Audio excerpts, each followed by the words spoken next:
The morning sun had barely crept over the jagged peaks of the Sierra Nevada when Flight 812 lifted off from Reno Tahoe International Airport. On board were 58 passengers and 5 crew members, each clutching hope. Some returning home after holidays, others chasing dreams of a new life. Among them was Sarah Mitchell, a nurse with dirt-streaked hands and weary eyes, fresh from volunteering at a rural clinic. Carlos Alvarez, a young engineer on his first business trip, and the elderly couple, Harold and June Simmons, clutching hands as they murmured prayers of gratitude. For the first 2 hours, the flight was routine. The hum of the engines, the soft announcements, and the occasional shimmer of laughter when a child dropped their toy. But as the plane soared westward, the weather tightened its grip. A swirling mass of storm clouds borne high over the Pacific barreled toward the mountains. Captain Reynolds, a veteran of countless flights, steered carefully, trusting his instruments. Yet even the most experienced aviator can be undone by the fury of nature. Suddenly, without warning, the aircraft lurched, instruments flickered, the cabin lights dimmed. Passengers gasped as the world outside became a blur of white. "Ladies and gentlemen," came the captain's voice, calm but tinged with steel, "we're experiencing unexpected turbulence. Please remain seated with your seatbelts fastened." Minutes passed like hours. The storm's teeth dug deeper, twisting the fuselage, rattling every bolt. Then, a final jolt. A thunderous crack shook the cabin, and the plane's nose dipped toward the unforgiving peaks below. Oxygen masks dropped, screams mingled with prayers. When the missiles of ice and wind finally relented, silence enveloped the wreckage. The fuselage lay splintered across the slope of a remote valley hidden beneath a mantle of fresh snow. Inside, 33 souls had perished instantly. 30 remained, dazed and bleeding, blinking against the harsh glare of their new reality. Sarah pressed her hand against a gash in her forehead, tasting copper on her tongue. She crawled toward the broken aisle, her vision narrowing. Beside her, Carlos struggled to dislodge a twisted seatbelt around his ankle. Across the aisle, Harold Simmons lay motionless, his breath ragged. June leaned close, whispering his name between trembling sobs. Instinct kicked in. Sarah tore off her uniform jacket, applying pressure to her own wound before crawling to help Harold.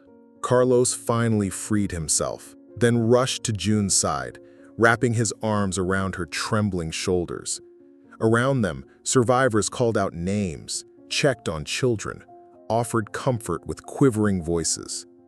In that moment, despite the horror, a fragile unity formed, a lifeline woven from compassion.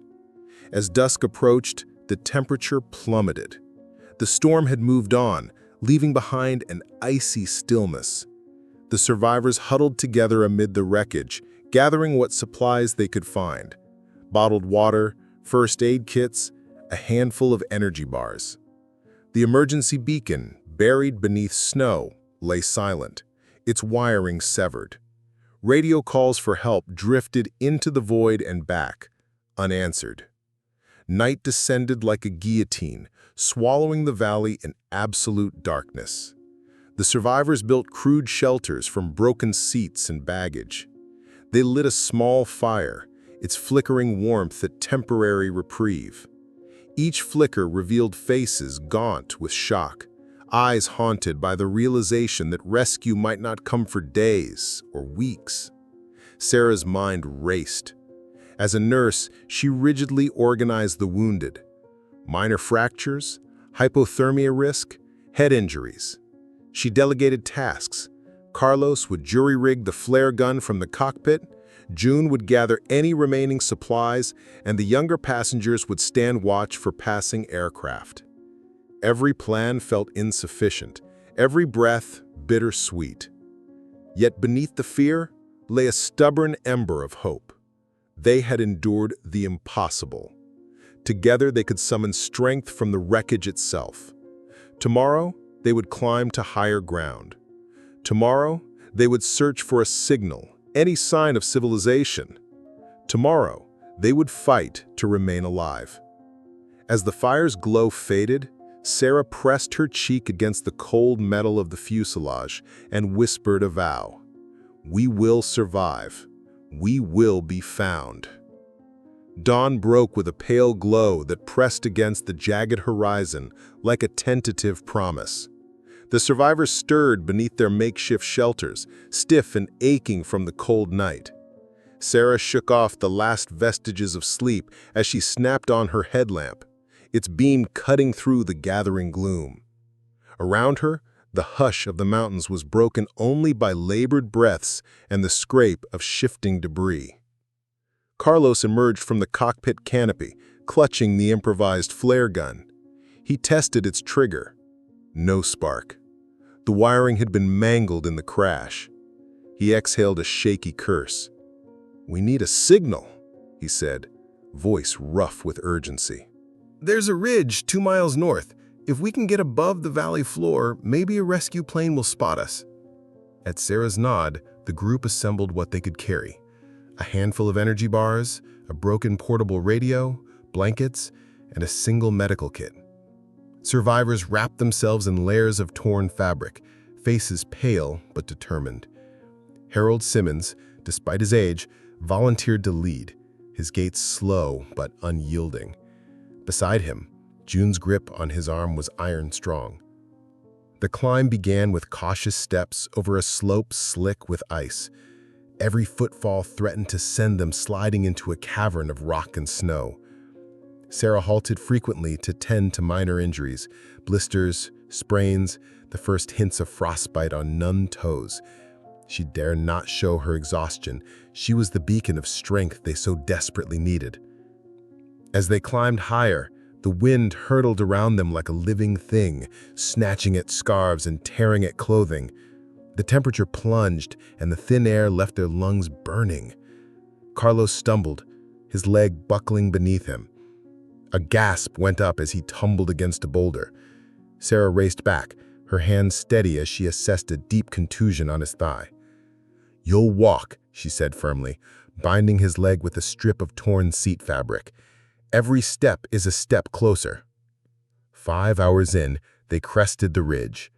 Before them lay a panorama of white, endless peaks rising and falling into a valley lost to sight. The hush of isolation was absolute. The portable radio wheezed with static, but when Carlos tuned the frequency, a faint signal, too weak to decipher, cut through, a heartbeat of hope. They huddled, listening. Then the signal snapped off, swallowed by the sky. Ahead loomed the skeleton of an avalanche's aftermath. A shattered river of snow and ice lay across their path. Beyond it, a rocky outcrop that jutted like a beacon. To reach it, they would have to traverse the avalanche scar, loose snow that could bury them without warning.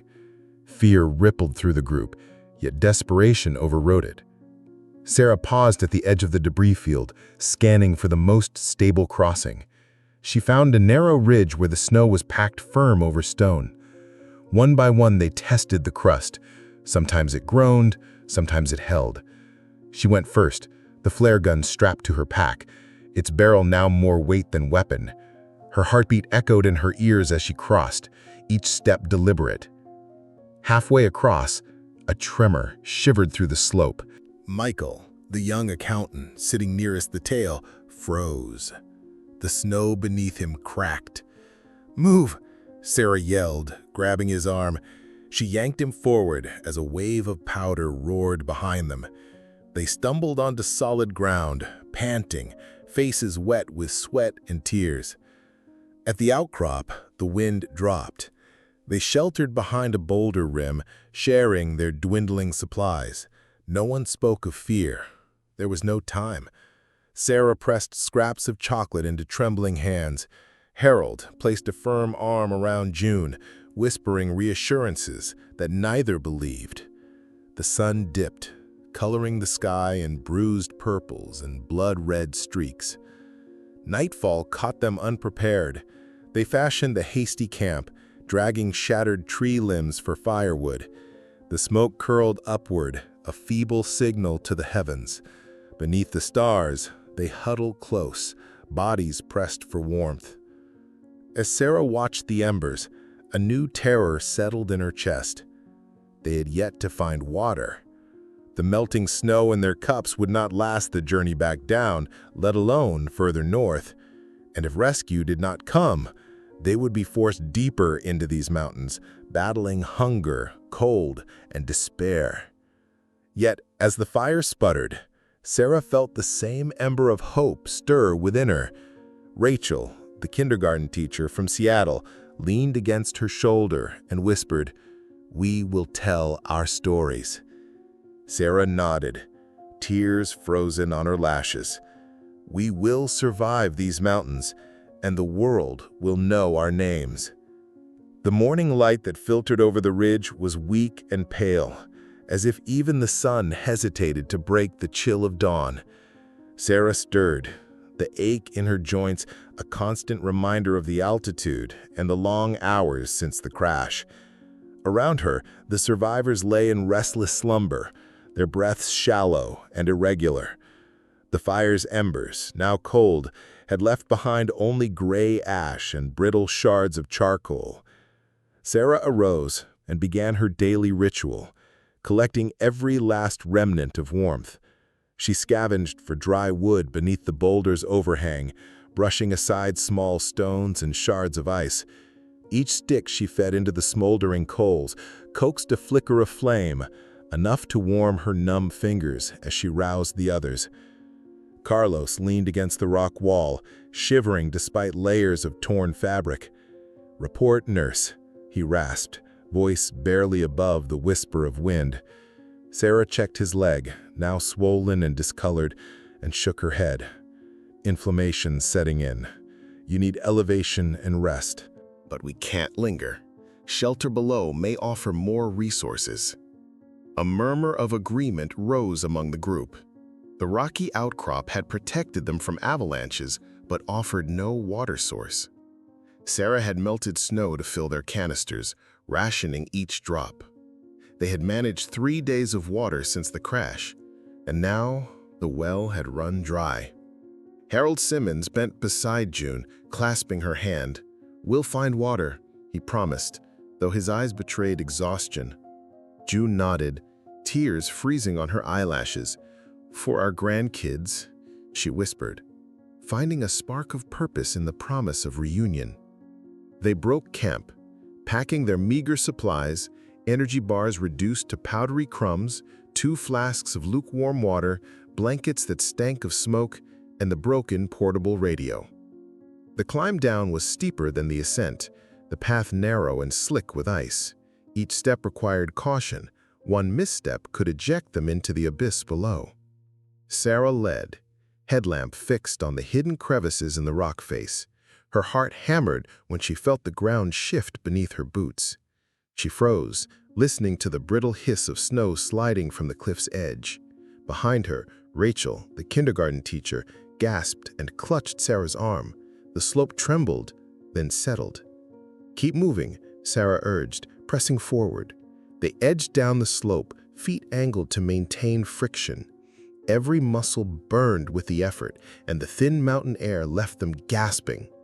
6 hours of descent passed like a fever dream until at last they reached a narrow ravine where a trickle of water seeped from between rocks. A collective exhale swept through the survivors. They collapsed beside the stream, dropping packs and cupping brittle hands into the icy flow. Sarah dipped the flasks, measuring every precious ounce. Harold knelt to drink, eyes closing in relief. "This is salvation," he murmured. But as they drank, a low moan rose from the group. Michael, the young accountant who had nearly been buried in the avalanche, lay crumpled on the stones. His face was ashen, breath shallow and labored. Sarah rushed to his side, seeking a pulse. It fluttered weakly beneath her fingers. "He's hypothermic and dehydrated. His core temperature must be below 90 degrees, she diagnosed, voice tight with urgency. She stripped her jacket and pressed it against his chest, rubbing his arms to coax warmth. Carlos and Rachel stoked the fire beneath the boulder's overhang, shielding Michael from the biting wind. Despite their efforts, Michael's condition worsened. His pupils dilated, consciousness fading. Sarah administered what scant medical supplies she had: a sternal rub to stimulate breathing, an emergency blanket improvised from foil packaging. She whispered his name over and over, as if her voice alone could draw him back from the edge. By midday, Michael's breaths had become faint wisps. Sarah fought back tears as she watched his chest rise and fall one final time. The others stood silent, faces contorted with grief and guilt. Carlos's hand rested on Sarah's shoulder. "We did all we could," he said, voice husky. They laid Michael's body gently beside the stream. June cradled his head like a child, murmuring a soft prayer she remembered from church. Harold gathered stones to mark the grave, and each survivor placed a hand on the cairn in solemn farewell. No words could capture the sorrow and the fragility of their ordeal. As shadows lengthened, Sarah called the group together. "We must press on," she said, voice firm though grief choked her throat. "We have water now, but night will come swiftly. We aim for the lower valley by tomorrow dusk. There we might find a road or clearer skies for rescue." They moved again, carrying Michael's memory in their hearts. The ravine narrowed, walls rising on either side, funneling wind and fear. The air felt heavy, as though the mountains themselves mourned the loss of one of their own. Yet with each step, Sarah felt resolve hardening beneath despair. Michael's sacrifice would not be in vain. By twilight, they reached a ledge overlooking the valley floor, a ribbon of riverbanks and dead trees scorched from a past wildfire.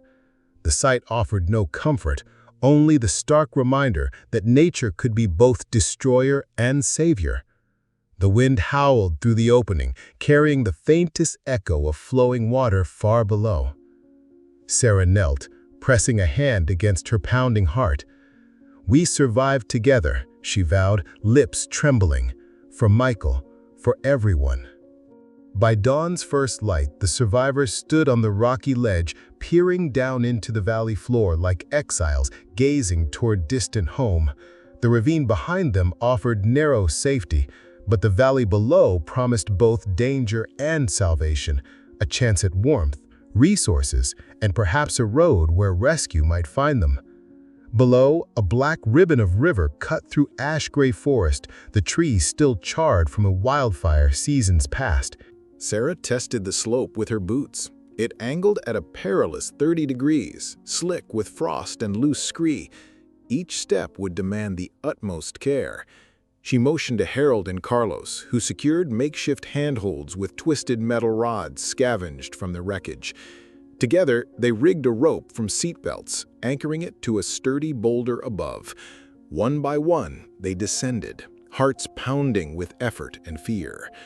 The trek down was agony. Muscles screamed, lungs burned, and every loose stone threatened to send them tumbling into the dead forest. Sarah paused frequently to tend to bruised ankles and bleeding palms, cleaning each scrape with snowmelt water and pressing torn fabric into service as bandages. June hummed a hymn under her breath, offering comfort where words failed. The group leaned on each other, literally, each arm a lifeline against the icy slope. 4 hours later, they reached the valley floor, and the air shifted. The oppressive stillness of the high peaks was replaced by a hollow hush. The wildfire had blackened the undergrowth, leaving nothing but skeletal trunks that groaned as the wind wove through their branches. The river's murmur was distant, hidden beneath fallen logs and ash deposits. Carlos dropped his pack with a thud. "We need water," he said, voice hoarse. Sarah scanned the valley edge. "There," she pointed, a trickle of clear water bursting from a spring at the base of a rocky outcrop. They hurried, slipping over ash and charred roots until they reached the cool flow. Each survivor drank deeply, savoring the life-giving coldness. Their wounds stung with relief. As they refilled their flasks, Sarah noticed dark stains on the etched rocks above the spring. Handprints, claw marks, and tufts of fur caught in fractures. The valley was alive with creatures of the woods, mountain lions, wolves, even bears rumored to roam the lower slopes. For a heartbeat, she felt primal terror, imagining snarling jaws and gleaming eyes in the blackened underbrush. Harold cleared his throat. "We must keep moving," he said, voice trembling slightly. "I saw smoke, far ahead. Could be a campfire, a cabin." Hope flared. They set off parallel to the river, stepping carefully across falling logs and uneven ground. The slope gradually eased, offering gentler footing beneath dead branches that cracked like bones. They kept low, shadows among shadows, wary of drawing attention from wildlife or from the elements. Mid-afternoon, the valley broadened into a meadow of ashen grass, and there, drifting upward in thin spirals, was pale smoke. "Human," Rachel whispered, excitement replacing exhaustion. They sprinted forward, stumbling over stumps and rocks until a clearing opened before them. A lone hunting cabin, battered by years of snow and wildfires, sat beside a small pond. The windows were dark, the door sealed with a simple wooden plank, yet the wisp of smoke from the chimney meant life inside. Someone had survived here longer than they had. Sarah gestured for caution. "We don't know who or what's inside." She found a cast-off tin can and clattered it against a tree, sending a ringing echo through the still air. Moments stretched into eternity. Then the door creaked. An old man, face wind-burned and beard tangled with bits of twigs, peered out. His eyes widened to slits at the sight of them. 6 gaunt strangers, clothing torn, faces hardened by loss. He raised a hand in greeting and, after a long pause, stepped aside. "Come in," he said, voice low but steady. "You look like you've seen the devil himself." Inside, the cabin was cozy. A fire crackled in the small hearth, and a pot of stew simmered on a blackened stove. Shelves held canned goods, blankets, and a bolt-action rifle hung over the mantel. The survivors clustered around the hearth, dropping packs and collapsing onto rough wooden chairs. Sarah caught Carlos's eye and offered a tired smile. The old man ladled thick soup into chipped bowls and handed them around. The survivors ate in silence, spoonfuls of nourishment seeping warmth into their aching bodies.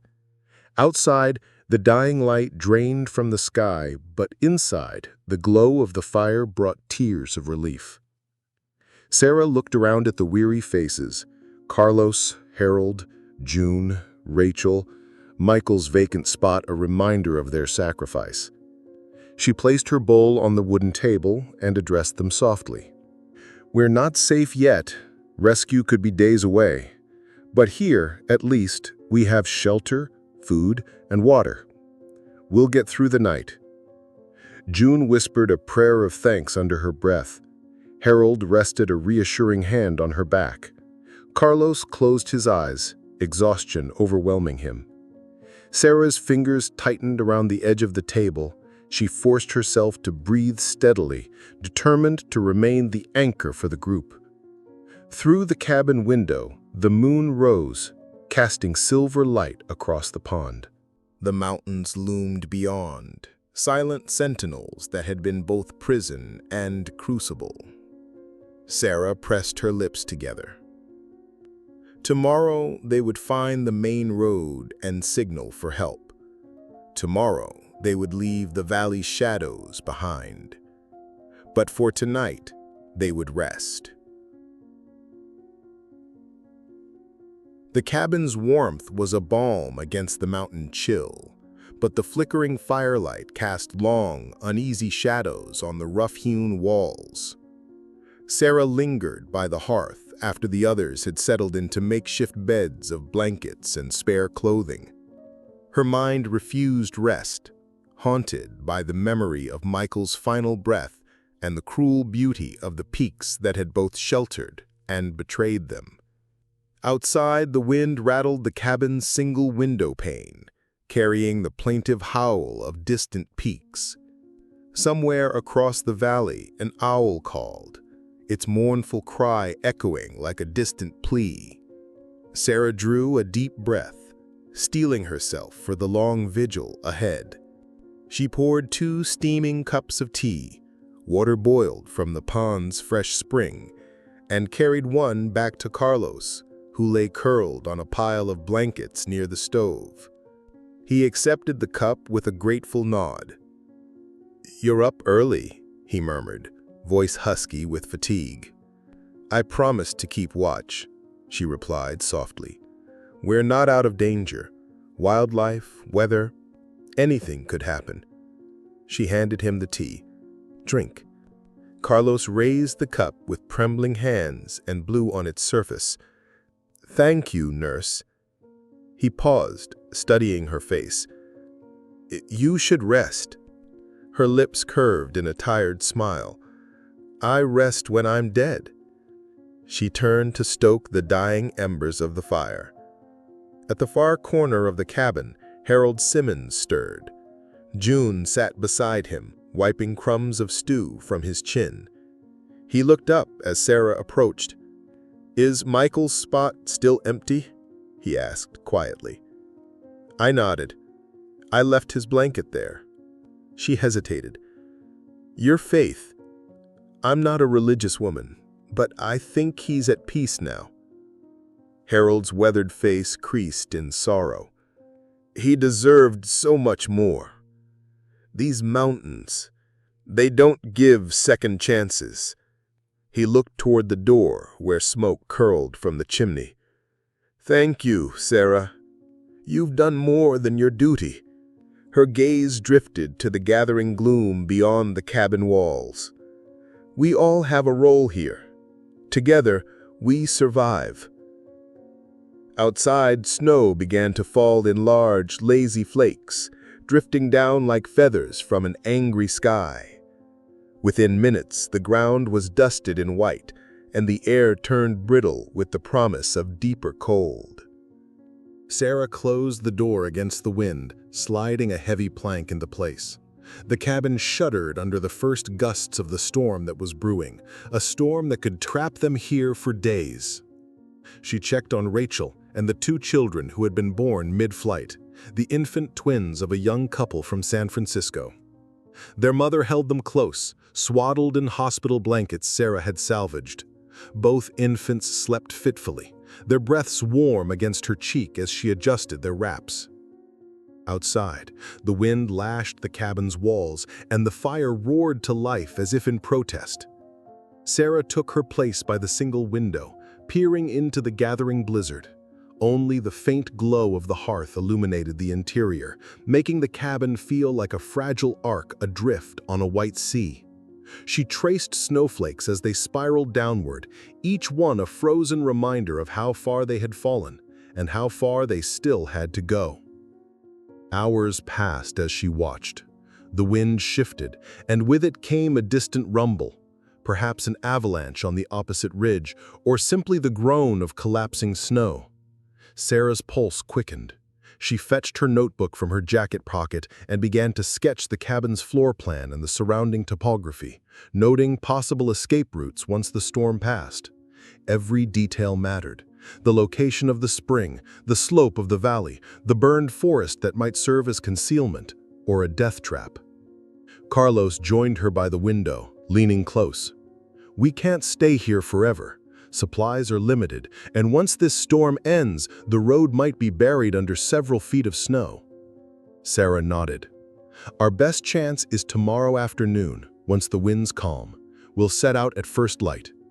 She closed her notebook, pressing a finger against the final page.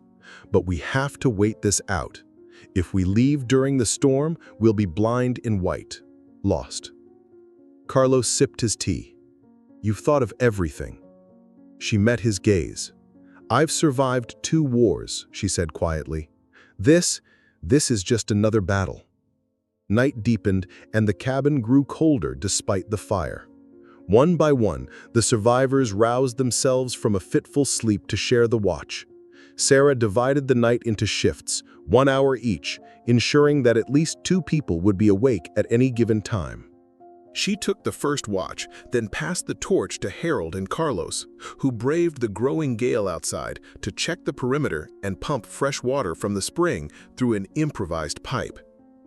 Inside, June tended to the twins, humming a lullaby that floated through the cabin like a fragile promise. Rachel dozed with her head on Sarah's shoulder, clutching a blanket that once belonged to Michael. The sense of unity was poignant, as though, in the face of death, they had found family.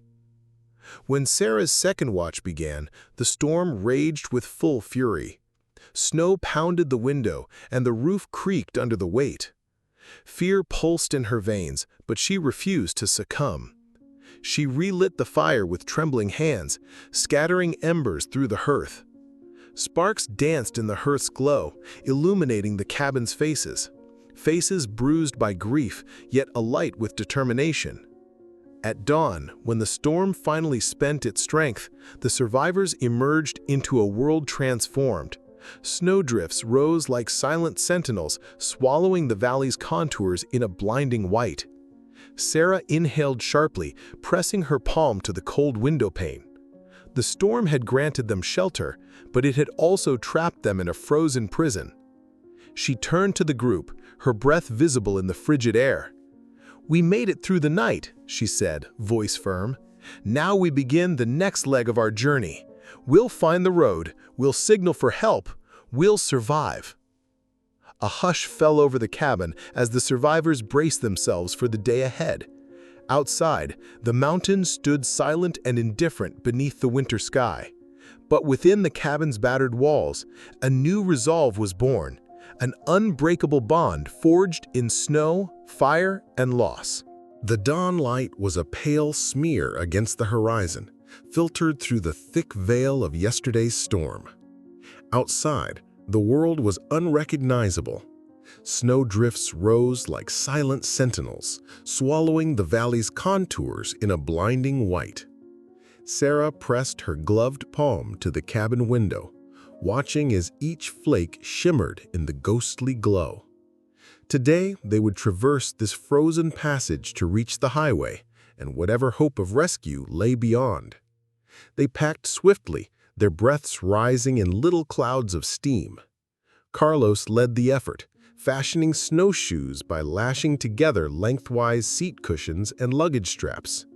Rachel and June wrapped their infants securely against their chests, tucking them beneath layers of blankets. Harold and the younger passengers hoisted the packs, now light but precious.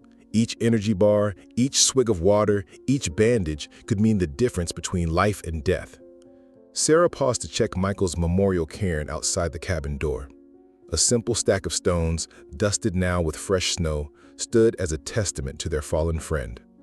She laid a torn strip of fabric from his blanket atop the stones and touched her forehead in silent vow. "We carry you with us," she whispered into the cold. They filed outside, a line of dark figures against the brilliance of the drifts. Sarah took point, compass in hand, eyes scanning the horizon for landmarks. The burn scar ridge to the east, the frozen spring to the west. Behind her, Harold carried the radio, its antenna now intact, but still unable to catch a clear signal. The snow was knee-deep, each step a battle against the sucking pull of the powder. Carlos tested their makeshift snowshoes, winced, and adjusted the bindings. "We'll need to follow the riverbed. Its path is the gentlest incline," he advised, scanning the valley map sketched in Sarah's notebook. They trudged onward, the former riverbed now a wide channel of ice and hard-packed snow. The skeletal trees on either side groaned under the weight of accumulated snow, branches threatening to snap. Sarah urged the group forward at a measured pace, resting every half hour to drink and eat, tiny bites of energy bars that tasted like broken promises. By mid-morning, temperature gauges would later show they were deep into sub-zero territory. Sarah monitored each face for signs of hypothermia. Slow speech, clumsiness, glassy eyes. Rachel's lips were pale, and June's hands trembled as she adjusted the twins. Sarah knelt to press her fingers to June's wrist. "Warm the infants first," she reminded gently. "Your blood must flow to them." June nodded, wrapping her arms tighter and shuffling her feet to keep circulation. Meanwhile, Sarah and Carlos led the others in a brisk march to generate heat, swinging arms and stomping boots. Each life depended on this unspoken choreography. At midday, they paused by an overturned boulder that provided scant shelter from the biting wind. Sarah melted snow in a small pot over a one-burner stove salvaged from the cabin, rationing each drop of fuel. The survivors sipped hot water laced with powdered drink mix, its sweetness a balm against the metallic taste of fear. Harold unwrapped a bar of chocolate and broke it into pieces, offering each survivor a corner. When Sarah bit into the sugar and fat, tears stung her eyes, not from pain, but from the simple ecstasy of warmth coursing through her chest. Around her, the group smiled, grateful for these fleeting comforts. But as they prepared to move again, Carlos pointed to the sky. Low-hanging clouds roiled in the west, like dark armies massing for an attack. "Another storm," he muttered, voice hollow with dread. Sarah squinted upward. The wind had shifted, driving icy needles across the valley floor. They had a choice: press on toward the horizon or hunker down and risk being buried in a deeper white. Sarah drew in a slow breath, mind racing. The highway lay no more than 5 miles ahead, a narrow ribbon of asphalt visible only as a dark line when the sun broke through. If they halted now, wind and snow would erase every trace of their passage. "We move," she announced, voice calm but resolute. "Every minute counts." She rallied the group, her words a lifeline in the gale. They tightened their pack straps and resumed the march, heads bowed against the assault of snow. The wind howled like a wounded beast, and the snow drove into faces with stinging insistence. Sarah could feel her eyelashes freezing, each blink a labor. The river's course twisted, forcing them to skirt an ice-choked ravine where a single misstep could send them crashing into depths unseen. Carlos took over navigation here, probing the snow with a sturdy branch to test for hidden cavities. Sarah followed at his shoulder, her heart hammering. Behind them, June's anguished cry cut the wind. One of the infants had stopped crying, chilling in June's arms. Sarah wheeled around and pried the blanket open just enough to see the baby's face. Its cheeks were mottled, its lips blue. "No," she hissed, fear threading her tone. She ripped off her own thermal layer and wrapped it around the baby, pressing the infant close to her body. "Keep moving," she urged the others, who formed a protective ring around them. With every ounce of willpower, Sarah channeled body heat into the child, humming a lullaby as old as memory. Minutes or hours passed in that wind-blasted corridor. Then, like a miracle, the sky ahead brightened. A thin ribbon of sunlight pierced the clouds, touching the distant line of asphalt. The highway. The survivors broke into a stumble, driven by hope and desperation. At last, they crested a small rise, and below them lay the road, half hidden by snow but unmistakable against the white field. Their ragged cries of triumph were swallowed by the wind. Sarah dropped to her knees, tears freezing on her cheeks. The baby stirred, drawn by the resurgence of warmth. Harold dropped to one knee beside her. "We made it," he whispered, voice breaking with relief. Sarah nodded, pressing her forehead to the asphalt's edge. "Call for help," she instructed Carlos, handing him the radio. He turned the knob, scanning the frequencies. For a suspended moment, the world held its breath. Then a crackling voice answered, faint but unmistakable. "This is Ranger Station Echo. We hear you. Hold on, we're en route." A cheer rose that echoed off the snowbound peaks. Sarah looked at each survivor, faces streaked with ice and tears, eyes alight with renewed purpose. They had crossed the frozen passage and claimed their salvation. Together, they would leave these mountains behind. The roar of rotors cut through the frozen air like a promise of salvation. Ranger Station Echo's rescue helicopter, blades spinning in a desperate blur, hovered over the snow-draped highway. Sarah pressed her hand against the ice-crusted asphalt, tears mingling with the grit on her cheeks as she watched the machine descend. Behind her, the survivors formed a ragged line, Harold and June Simmons supporting one another, Carlos clutching the portable radio, Rachel cradling her newborn twins, and the others leaning on makeshift poles fashioned from twisted metal and luggage straps. Despite the blistering cold, warmth spread through their chests, relief, exhaustion, triumph. Sarah turned to face the chopper, raising her arms in a shaky V, victory and plea intertwined. The pilot, a broad-shouldered man in heavy flight gear, peered down through the open side door. "Is everyone here?" he shouted above the blades. Sarah nodded vigorously. 17 survivors, all accounted for." With a practiced motion, the crew deployed canvas stretchers and harnesses. 2 medics leapt onto the highway, their waterproof boots sloshing in slushy snow. They moved swiftly among the survivors, checking vital signs and affixing rescue harnesses. Michael's absence weighed on Sarah's heart, but she steeled herself. Her fallen comrade's sacrifice had guided them here. She knelt beside the infants first, helping to secure them in infant rescue baskets. Their tiny faces, still tinged blue, were gently wrapped in thermal blankets and lifted into the helicopter's belly. Carlos was next. His leg injury had worsened on the frozen passage, but his spirit had never faltered. One of the medics, a woman with kind eyes, assessed his swollen thigh before guiding him into a harness. "You did good, engineer," she said, fastening the straps. Carlos offered a tired grin. "We all did." June and Harold rose slowly, arms linked. Age and adversity had etched lines of grief and joy into their faces in equal measure. They climbed onto the airfield mat, helped by another ranger, and sat side by side as the wind whipped around them.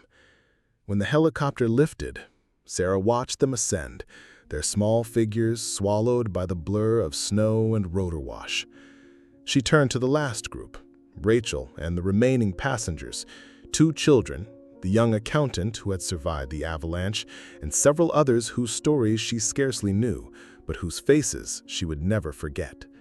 One by one, the medics checked for frostbite, hypothermia, and dehydration, administering warm IV fluids to those who needed them. Sarah helped where she could, pressing gentle reassurances into trembling hands and offering sips of hot electrolyte solution from a thermos salvaged from the cabin. Finally, only Sarah remained on the highway's edge, her boots sunk in half-frozen slush. The pilot hovered overhead, awaiting her signal. She took a deep breath, tasting the cold on her tongue. She retrieved Michael's memorial strip of fabric from her jacket pocket and pressed it to her lips. "For you, always," she whispered. Then she stepped onto the rescue mat and let the medic guide her into the final harness. The helicopter lurched upward, carrying 17 survivors and 1 nurse who had become their unwavering beacon. As they rose above the snowbound valley, Sarah peered down at the path they had carved, a narrow corridor of footprints, broken branches, and hope. The burned forest, the avalanche scar, the rocky outcrop, and the isolated cabin all lay behind them now, silent witnesses to their ordeal. Inside the helicopter's cabin, warmth enveloped her like an embrace. The medics moved with calm efficiency, wrapping Sarah in a heated blanket and offering a hot cup of broth.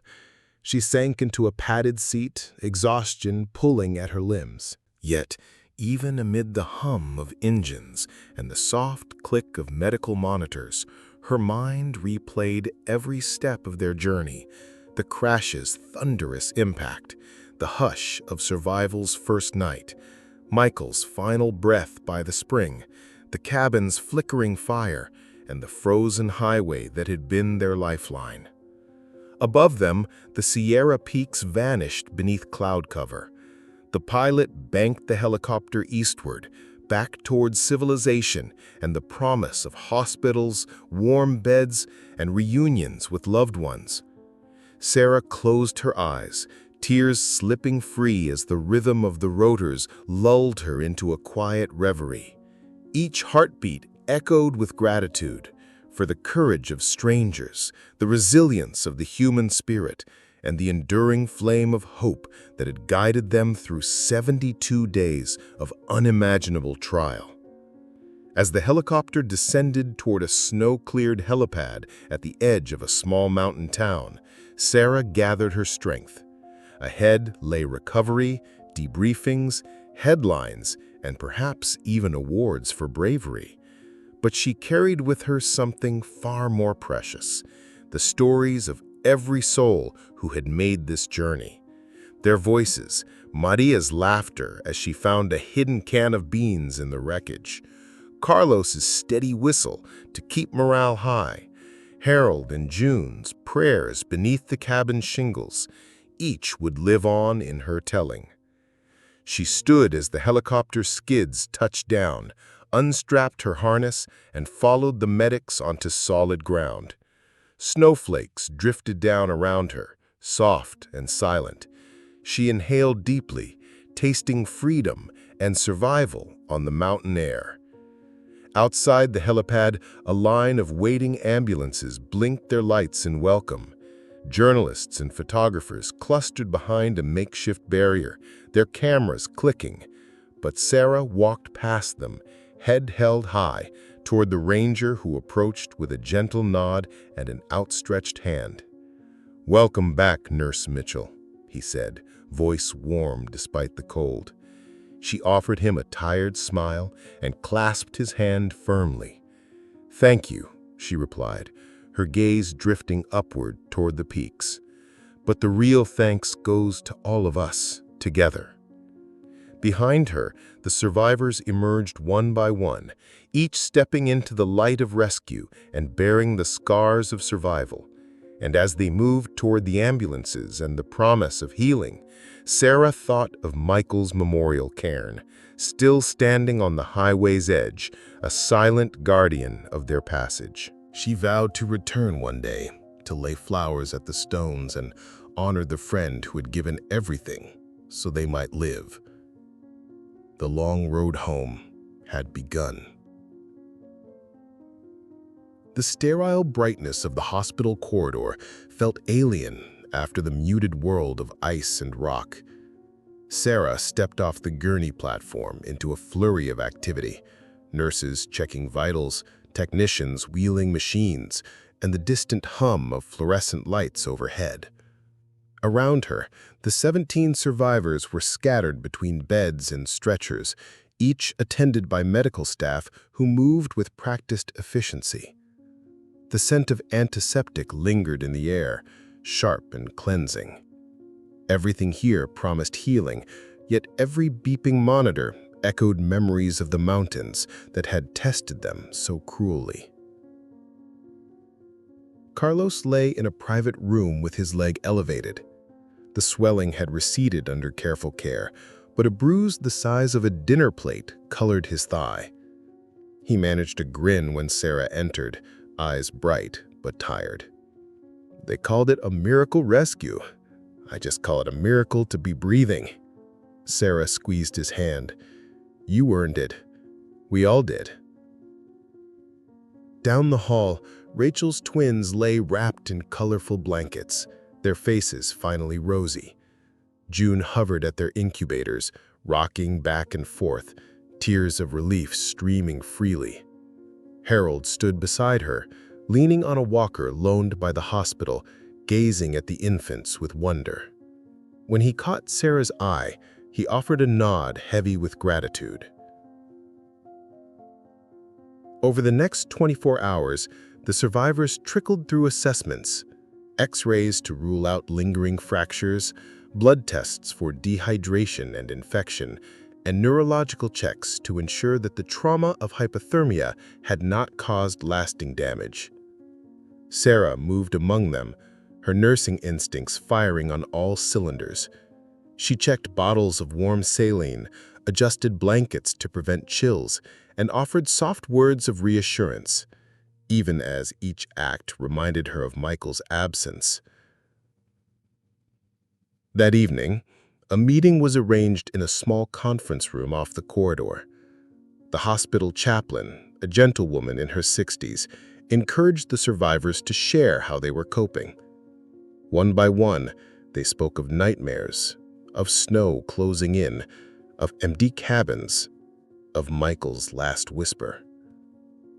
Rachel confessed waking in the night to the feel of wind against her face, only to find herself in a warm bed, frantic, until she realized it was over.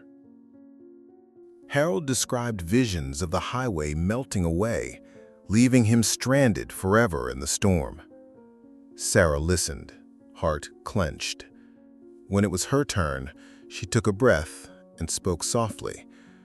"Every time I close my eyes, I see Michael's face by that spring. I hear him calling my name, half a whisper. I wake up and I'm here, not there, and I feel both relief and an ache so deep I can't breathe." The room was silent, each person touched by her words. Carlos reached across the table and squeezed her hand. "You kept us alive," he said. "He wouldn't want you to carry that alone." In the days that followed, the hospital staff worked tirelessly to restore strength to the survivors. Physical therapists guided them through gentle exercises, lifting arms, flexing knees, retraining muscles that had atrophied in the cold. Sarah watched as Rachel walked unsteadily down the hallway, twins cradled against her chest. She wiped a tear as June applauded, voice thick with emotion. Meanwhile, news crews arrived in waves. Reporters and camera operators flooded the lobby outside Sarah's hospital room, clamoring for interviews. Headlines blared, "Miracle in the Sierra," 72 days lost and found, nurse who led survivors to safety. Sarah declined most requests, preferring to let the survivors speak for themselves. She granted only one brief interview, emphasizing teamwork and respect for the mountain's power. "It wasn't just me," she insisted. "Every person here fought with every ounce of their being. We survived because we refused to give up." In the days that followed, a small group gathered in the hospital garden, a walled courtyard where the walls were high enough to block the city's bustle, but low enough to let sunlight in. Survivors sat on wooden benches, wrapped in blankets, sharing coffee and homemade muffins donated by volunteers. Sarah joined them, inhaling the warmth of the sun like a benediction. Carlos recounted a joke he had heard on the mountain, eliciting reluctant laughter that grew freer with each passing moment. Harold raised his mug. "To Michael," he said, voice cracking. The group fell silent, heads bowed in tribute. Snowflakes of the past months melted into tears that mingled with smiles. June reached into her coat pocket and drew out a small glass vial of soil collected from their memorial cairn on the highway. She passed it around, each person touching the cold earth as a final gesture of farewell.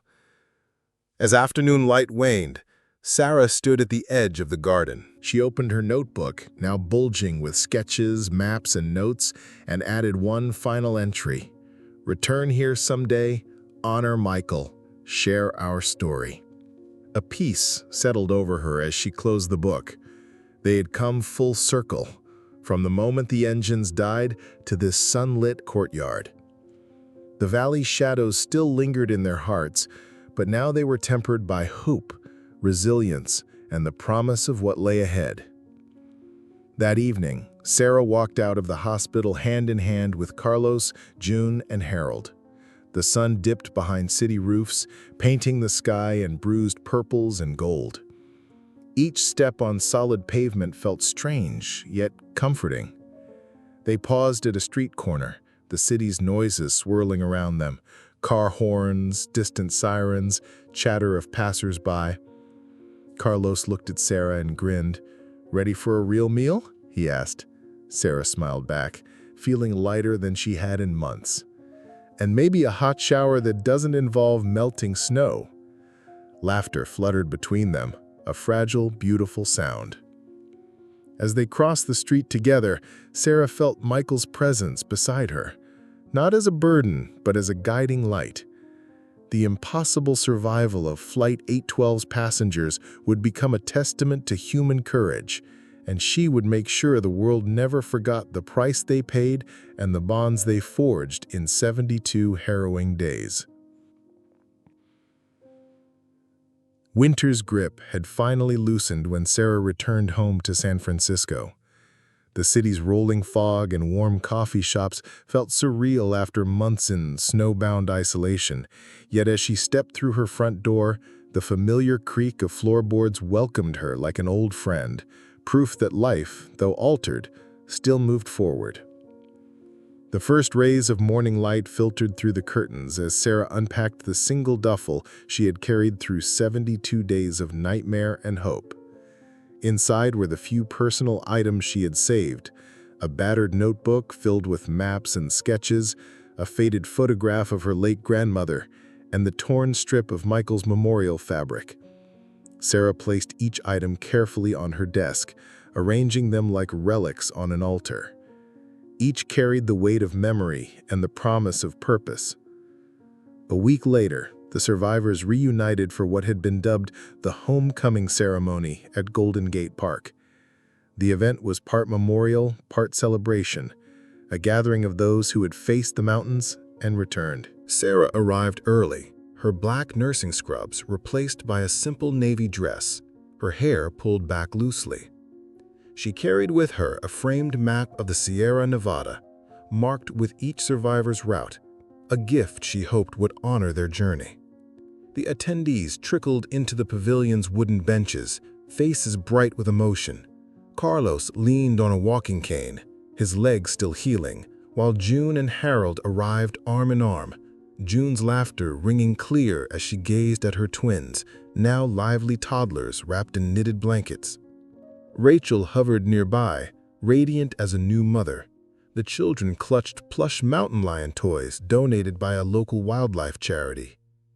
Sarah stepped onto the small stage as the master of ceremonies introduced her.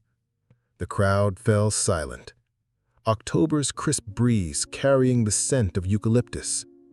She adjusted the microphone, heart fluttering. "Thank you all for coming," she began, voice steady despite the tremor in her chest. "Most of us never thought we'd see spring again, but here we are, alive, together, and ready to rebuild our lives." She lifted the framed map. "This chart shows more than miles and elevations. It marks our endurance, our losses, and our triumphs." She pointed to the cabin symbol. "Here, we found refuge." To the avalanche scar. "Here, we faced our darkest fears." And finally, at the highway's edge. "Here, we were reborn." Applause rippled through the crowd as Sarah returned the map to its easel. Speakers followed. The county sheriff commended their courage. A representative from the National Park Service awarded them honorary ranger patches. Mental health professionals offered ongoing support. Beneath the formal accolades, though, lay something deeper, a shared bond forged in the crucible of survival. Survivors greeted one another with tearful hugs, voices hushed as they exchanged memories and promises to stay in touch. After the ceremony, a reception of warm stew and fresh bread awaited in a nearby hall. Survivors gathered around long tables, the room alive with chatter. Sarah sat beside Carlos, who nudged her to sample a slice of apple pie. "It's sweet," he remarked, amusement in his eyes. "Just like life should be." Sarah smiled, savoring the taste, a simple pleasure she had not known she missed so dearly. Across the table, Harold raised a glass of apple cider.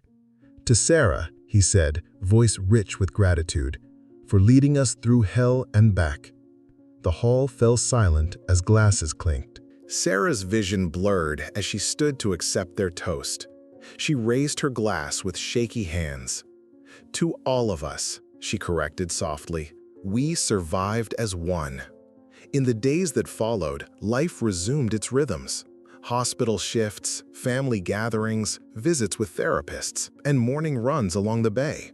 But beneath the surface, Sarah felt the echo of the mountains in her bones, a constant reminder of both fragility and strength.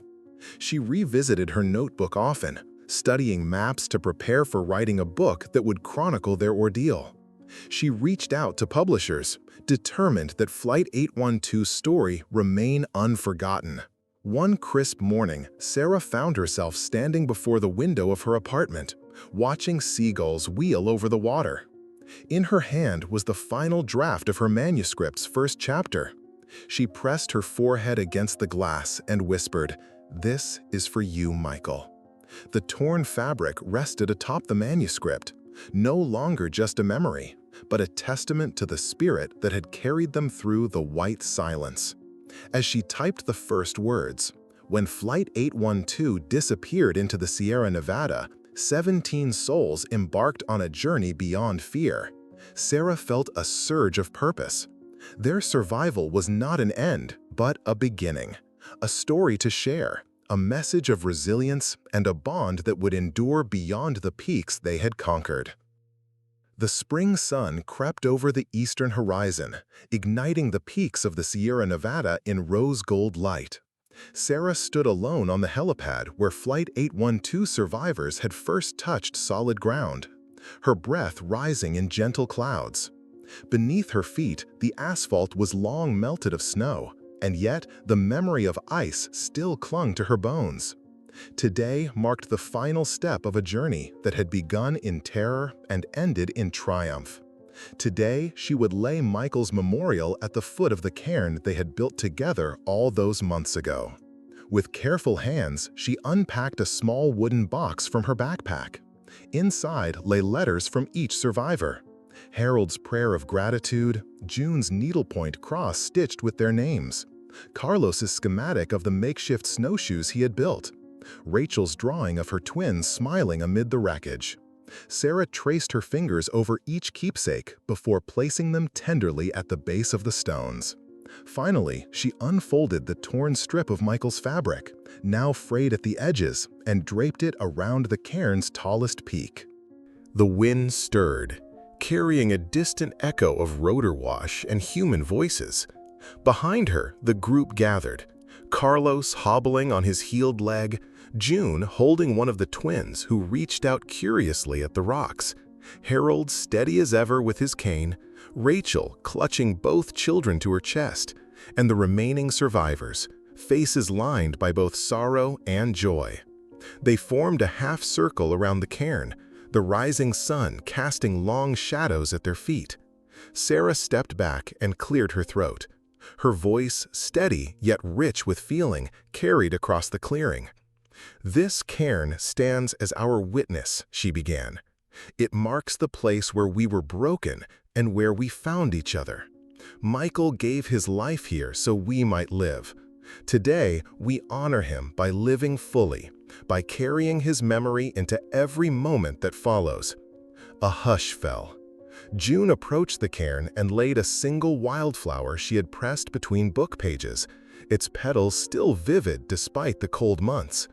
Harold followed with a handful of Sierra granite, each stone chipped from the mountainside where they had sheltered. Carlos placed a small metal flare casing, once his hope, now a relic of survival. Rachel pressed her children's tiny footprints into wet clay, a promise of new life springing from the wilderness's grip. Sarah watched, tears glistening in her eyes. In that simple ritual, the months of hunger, cold, fear, and grief crystallized into something eternal, the unbreakable bond of shared hardship and the enduring power of hope. As the last offering settled into place, Sarah reached out to take Michael's fabric from around the stones and tied it once more, knotting the ends with deliberate care. Behind them, the peaks soared, silent and majestic. Though they had once been an adversary, the mountains now felt like a guardian, cradling their story in the folds of valley and ridge.